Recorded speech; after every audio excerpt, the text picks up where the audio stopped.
Les véhicules intermédiaires seront une source de création d'emplois pour Actia, certainement. Dans les usines d'Actia, vous avez des gens qui intègrent des batteries, qui intègrent des moteurs. Actia, à travers les véhicules intermédiaires, a déjà des emplois pérennisés et va développer toute une activité. Salut, la nouvelle aventure mobile se poursuit. Cette fois, j'arrive à Toulouse après 200 km sur les routes ensoleillées de l'Aveyron et du Tarn. Rapidement, dans les prochaines années, des milliers de véhicules intermédiaires comme celui-ci seront produits en France. Une aubaine à l'heure où la réindustrialisation de l'économie française est sur toutes les lèvres, à tel point que les principaux équipementiers français se tiennent prêts. Pour en parler, j'ai rendez-vous chez l'un d'entre eux, le groupe Actia, qui emploie 1000 personnes dans le bassin toulousain.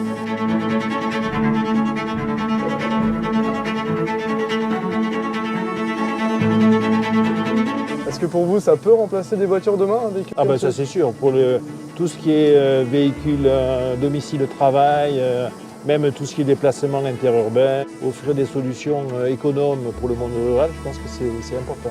Je vous passe le guidon. Et donc quand on pédale, c'est l'ordre d'avancer. Alors qu'est-ce que vous en dites? Ouais, c'est extra, ouais. Oui, je pourrais venir avec beaucoup de plaisir en véhicule intermédiaire travailler chez Actia.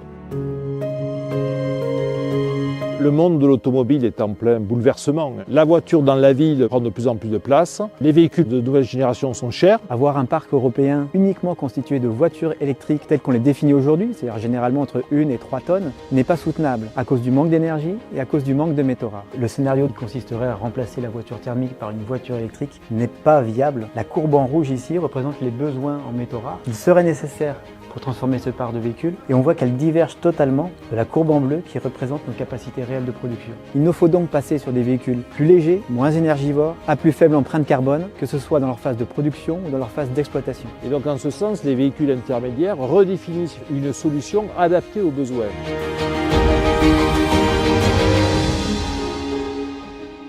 Le groupe Actia, société familiale toulousaine, concepteur et fabricant d'électronique. Vous avez au total 900 personnes à peu près, réparties en 2 sites essentiellement. Le site de Pouvourville, ici, vous avez des activités essentiellement de conception. Et puis on a une importante usine à Colomiers, où là on fabrique les systèmes électroniques.